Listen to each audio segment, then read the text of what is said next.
because we are giving a lot of importance for studies, and we are just neglecting the part that our health is also important.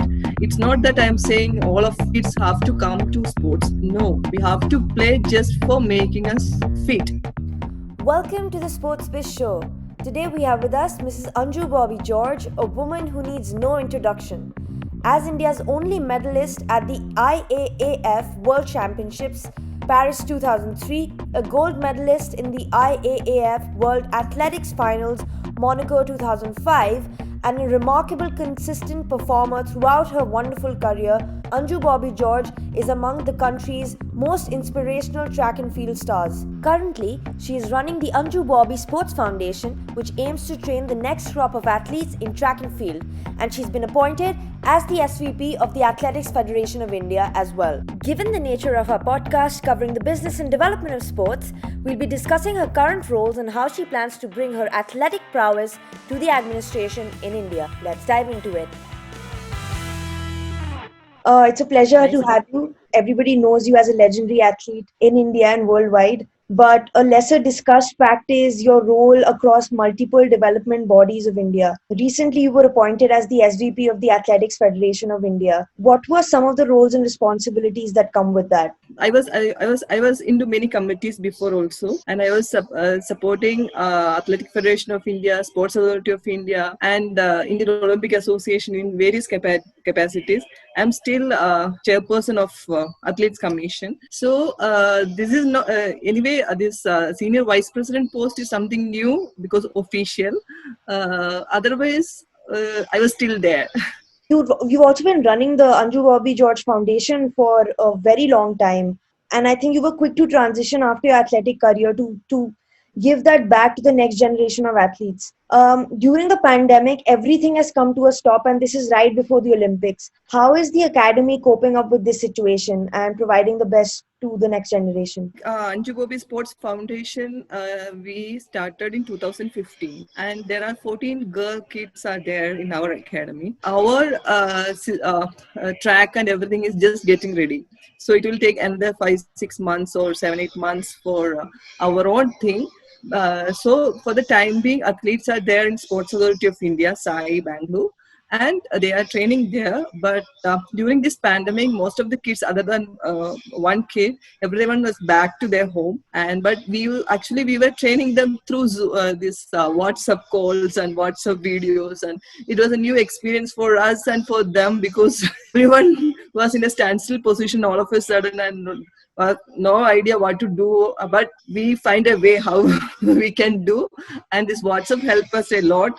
And but now from last 1 week, our training is on. All the kids are back. So we are aiming for next year's World Junior Championships and 2024 Olympics and 2028 Olympics. So by I think next Junior World Championship, one of our athletes will be there in the podium. So it's a kind of women empowerment, I can say, because all kids are like, it's a women team in my academy. And especially as a woman, I like to support more women from our country, because I believe we women can do much more than what our male athletes are doing. Because in Indian scenario, we can see that a lot medals are coming from our women's side. So it's a happy moment for me that I'm supporting our girl kids from our country. That's definitely a commendable effort. More power to you. On that note, actually, it's very interesting to learn that so many women athletes are coming forward now. But do you think even the parents or resources that people put into women's sports or to promote girls to play sports are the same? Or is there more to be achieved there? Yes, in some events, like even if we take cricket, we are not getting equal importance as our men team. And any other team, hockey team or any other team, we are not getting enough importance as our men team. But in athletics, actually, there is no discrimination. But I can certainly say that yes, there are a lot of problems facing by our women athletes, because parents are not letting them in some part of northern side. Still, our women athletes, kids are getting trouble because for coming back to ground. Actually, now I think after this globalization and lot of internet and all this WhatsApp and all these things, they are getting enough exposure and they are trying to come out themselves. And the government's new Khelo India project, or there are a lot of initiative from ministry side, SAI side, to bring young talents out from their house. So those programs are helping a lot for the kids in northern side to come out and play. And even from our academy, a lot of the kids are from northern part, because that area was untouched and they was not getting enough support or lack of infrastructure. But now I can say that there are a lot of talents, and if we catch them young, we can do wonders. Now, you have worked across or taken all of the positions possible when it comes to developing a sport in the country. You've been an athlete. You are working towards the development by training the next generation, especially girls, and you are now in an administrative position officially. So, given all these three positions, do you think, because we often start complaining, people who are watching sports or even people who have played, about lack of transparency, lack of a blueprint, administrative corruption. Where do you think there are issues in India right now, given you've taken part in all of these three roles, and where do you think that needs to change?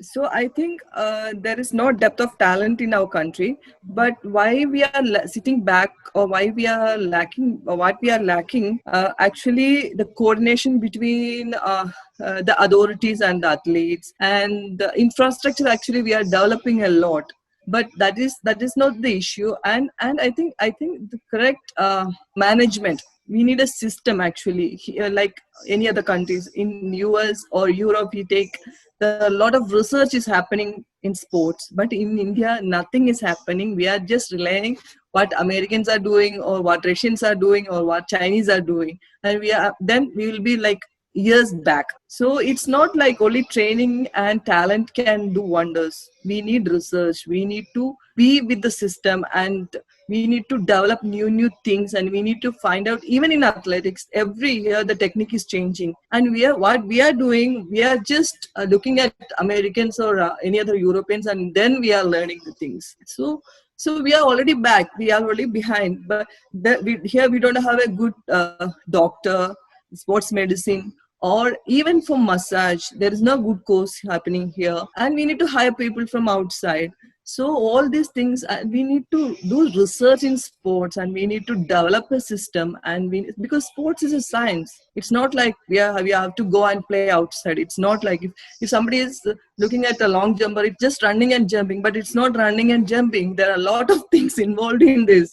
It's not a rocket science, of course, but it's a science. So we need to learn the science behind sports, and we need enough time to develop that system. That's a very solid point you mentioned, and I think that brings me to my next question, which was on the development of every other entity outside the athletes, so the coaches, and the athletes roster. Before the 2003 World Championships, you trained with legendary long jumper Mike Powell. And you said on the surface level, the training seemed very similar, but it was the technique that he added that made the difference. So, do you think coaches in India are getting that technique right and are able to transfer it? Or how are we making our coaches develop their skills to match up international talent? As I said, because the world is running ahead of us, and we are behind, and we need to get a medal from the World Championship or Olympics, we need to be with them. So those days, actually, it was very difficult. Even though my coach,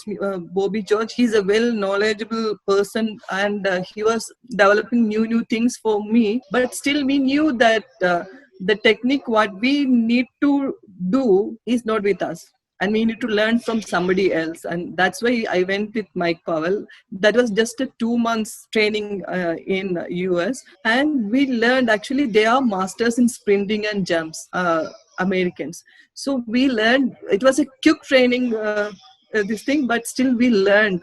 And in that 2 months, that advantage we have taken. But the major changes what happened, because I got a manager from there, and my girls manager. And from there, I got many competitions, like top level competitions. That exposure gave me more confidence. When we go with the top athletes for a longer period, we are also gaining. It's not like we have to get medal, but even that competition experience is giving us like something like we are also one among them, and we are also a world level athlete. So that confidence was enough for me to compete with the top level athletes in the top bigger championships. And that confidence actually put me in that podium in 2003. No, absolutely. That's still a memory that is etched in so many people's minds today, till today. And of course, we are always so proud of that fact. Coming to what is needed now, based on your role, where do you want to see the next generation of talent proceed to? How do you imagine contributing through your role, both through the foundation and the SVP of the Athletics Federation of Yeah, India? why I started Anju Gobi Sports Foundation, because I want to see more jumpers on the podium from India in World Championship or Olympics. And that's especially from our women's side. So that's why I started Anju Gobi Sports Foundation just after my retirement. Unfortunately, after 2003 or 2005, my World Athletic Finals gold in senior level, there was nothing. Still, till the date, there is nothing. So I want to see a bigger change in our athletics, because athletics, I can say that it's true. It's one of the toughest event in the world. We have to compete with 214 countries, and it's not a joke. For that 3 medals, we have to compete with 214 countries. And it's easy to say that why we are not getting medal, but it's not that easy. And it's very tough. So I know as an athlete, I know the pain and how much struggle we have to do. But I know the way and I know the path, because I already reached there, and I can show our athletes and I can show our youngsters how to reach there. And it's not easy again. So I think from my side, at least if I can guide them properly to reach that level, because it's kind of jigsaw puzzle that we have to go here and there and back to before. So if I can guide them in a proper way, see, I can leave a mark when I leave this world. See, someone was here. So that's my dream. Thank you for sharing that with us. My last question would be, you're doing this for the next generation, you're doing this for girls, you've already made your mark as an athlete, but that hasn't stopped you from continuing that journey and giving back to the community. When you see maybe pushback from athletes or athletes getting discouraged because of situations like safety or lack of resources or COVID, for example, how do you help challenge that situation? How do you help with them with that situation? What's your piece of advice to those athletes? The support have to come from the other parents or they from their family. And today's situation, because we are giving a lot of importance for studies, and we are just neglecting the part that our health is also important. It's not that I'm saying all the athletes, all the kids have to come to sports. No, we have to play just for making us fit, and that actually we can make money. We can make as much money in our life, but if our health is not up to that level, then their money will go towards that in our when we are like after 50s or after 60s. So we need to make them understand that health is also as important as studies. And because parents are like, and today's this education system is also a big problem, because this CBSE curriculum or ICSE or O level or A level, anything, I don't think that they need to learn that much, because during our time it was just half or just below that. But now kids are even fifth standard kids are studying like a 10th standard kids. So I don't think why they need to do that, because there was a generation before them and they were also successful. And it's not that these kids will go there. No, because they are suffering, and we need to make a put a major change in our education system. Then the kids will get enough time to come out and play. And we need to change the mindset of the parents also. The education is just a part. Yes, health is also as important. And their main issue is that if somebody is coming into sports, whether they can find a job in this, or whether they can make a career out of this. So there is a lot of uncertainty. Definitely, the injury is a main problem, or there are a lot of problems. But certainly, if they are good enough or they are talented enough, just give them a try. And education is also as important. You can together you can take both. Not like if you are going for sports, the education will suffer, or if you are going for education, sports will suffer. It's not actually in Indian sports ministry is trying to bring a new curriculum like for sports. So I think that will make a big difference in our system, because if somebody is interested or parents are interested, then they can put them into that curriculum and they can do both. But again, I think now there is a lot of change in the mentality, because people are just realizing that sports is also very important because of this pandemic.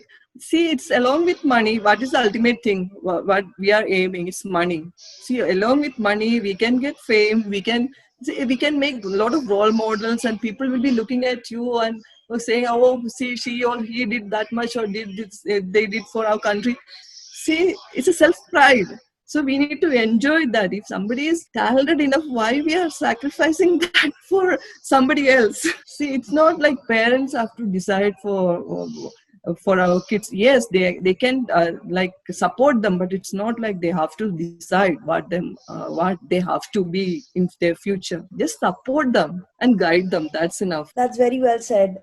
I wish more people have that thinking, because in India, so much importance is given to just academics without promoting health and sports. And Yeah. if you can't be the top athlete, sorry, you cannot even pursue sports. And it does not work like that in any field, but somehow we expect it from sports. But we have role models like you who are guiding that path and paving that way. And today, hopefully, there are other opportunities that people can take up outside of athletics as well as an athlete. I think it's important to highlight that. So thank you so much for that work, and thank you for mentioning that. This brings me to the end of my questions. I had a really wonderful chat with you and to understand the different positions that you have taken up, and really wish you the best for your work in the future. Thank you everybody for tuning in. At the Sports Biz Show, the aim is to get you the best interviews, trends and tips from the world of sports business. It will be really helpful if you could subscribe and rate the podcast. This would go a long way in helping the show get discovered and add value to more sports biz enthusiasts and professionals like yourself. Please feel free to connect on LinkedIn or Instagram. Links will be in the description. Thank you, and until next time, keep the Josh high.